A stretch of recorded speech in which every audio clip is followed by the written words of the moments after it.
In just the 4 years that you've been here at the farm, things feel like they've taken a sharp turn. Crisis has tempered optimism. Consequences have challenged idealism.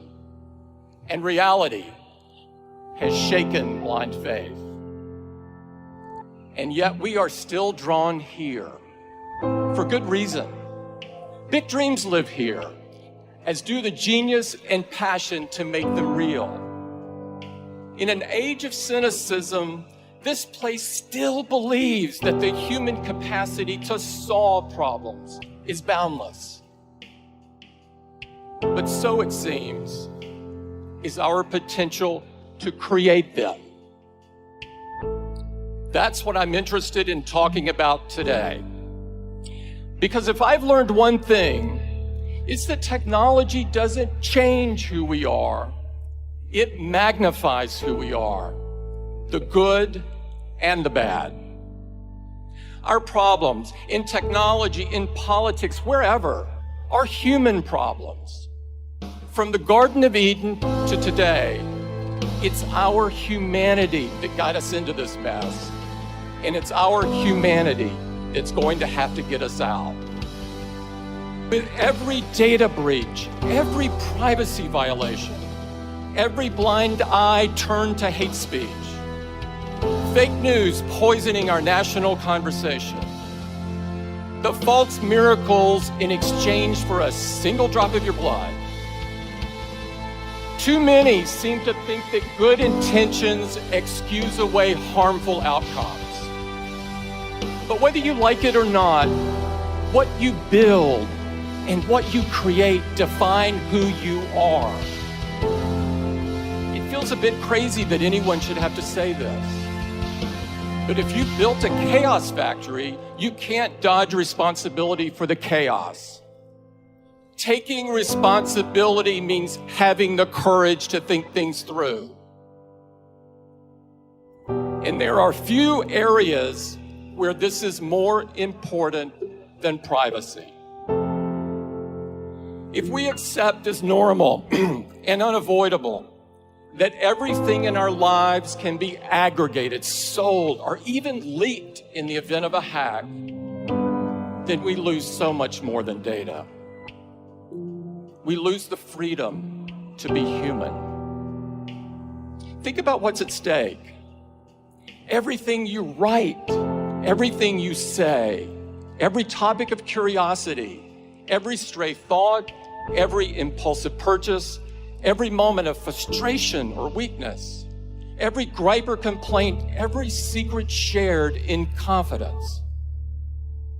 In a world without digital privacy, even if you have done nothing wrong other than think differently, you begin to censor yourself.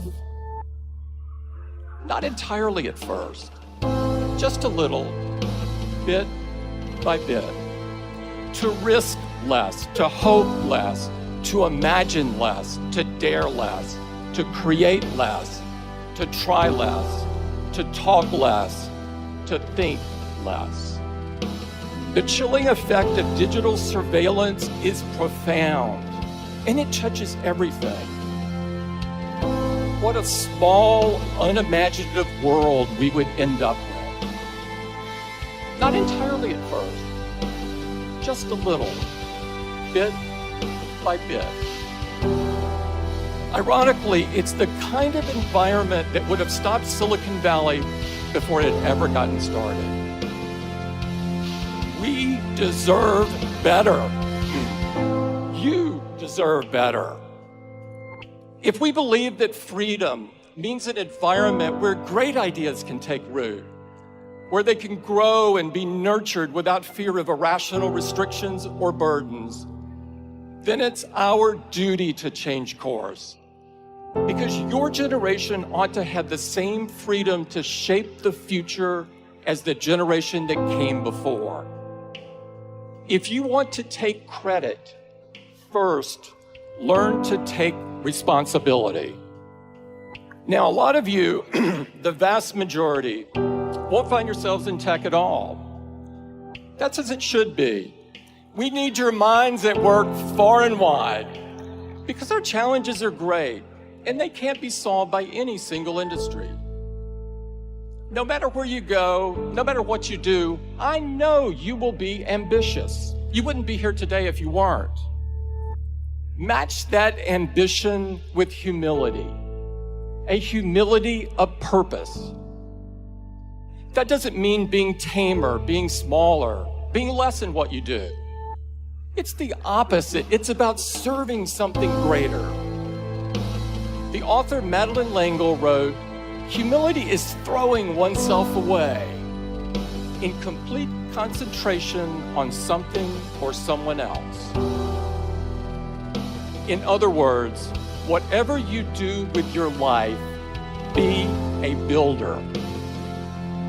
You don't have to start from scratch to build something monumental. And conversely, the best founders, the ones whose creations last and whose reputations grow rather than shrink with passing time, they spend most of their time building piece by piece. Builders are comfortable in the belief that their life's work will one day be bigger than them, bigger than any one person. They're mindful that its effects will span generations. That's not an accident. In a way, it's the whole point. In a few days, we will mark the 50th anniversary of the riots at Stonewall. When the patrons of the Stonewall Inn showed up that night, people of all races, gay and transgender, young and old, they had no idea what history had in store for them. It would have seemed foolish to dream it. When the door was busted open by police, it was not the knock of opportunity or the call of destiny. It was just another instance of the world telling them that they ought to feel worthless for being different. But the group gathered there felt something strengthen in them. A conviction that they deserved something better than the shadows and better than oblivion. And that if it wasn't going to be given, then they were going to have to build it themselves. I was 8 years old and 1,000 miles away when Stonewall happened. There were no news alerts, no way for photos to go viral, no mechanism for a kid on the Gulf Coast to hear these unlikely heroes tell their stories. Greenwich Village may as well have been a different planet. Though I can tell you that the slurs and hatreds were the same. What I would not know for a long time was what I owed to a group of people I never knew in a place I'd never been. Yet I will never stop being grateful for what they had the courage to build. Being a builder is about believing that you cannot possibly be the greatest cause on this earth because you aren't built to last. It's about making peace with the fact that you won't be here for the end of the story. That brings me to my last bit of advice. 14 years ago, Steve stood on this stage and told your predecessors, "Your time is limited, so don't waste it living someone else's life." Here's my corollary. Your mentors may leave you prepared, but they can't leave you ready. When Steve got sick, I had hardwired my thinking to the belief that he would get better. I not only thought he would hold on, I was convinced down to my core that he'd still be guiding Apple long after I, myself, was gone. Then one day, he called me over to his house and told me that it wasn't going to be that way. Even then, I was convinced he would stay on as chairman. that he would step back from the day-to-day but always be there as a sounding board. But there was no reason to believe that. I never should have thought it. The facts were all there. And when he was gone, truly gone, I learned the real, visceral difference between preparation and readiness. It was the loneliest I've ever felt in my life, by an order of magnitude. It was one of those moments where you can be surrounded by people, yet you don't really see, hear, or feel them. But I could sense their expectations. When the dust settled, all I knew was that I was going to have to be the best version of myself that I could be. I knew that if you got out of bed every morning and set your watch by what other people expect or demand, it'd drive you crazy. So what was true then is true now. Don't waste your time living someone else's life. Don't try to emulate the people who came before you to the exclusion of everything else, contorting into a shape that doesn't fit.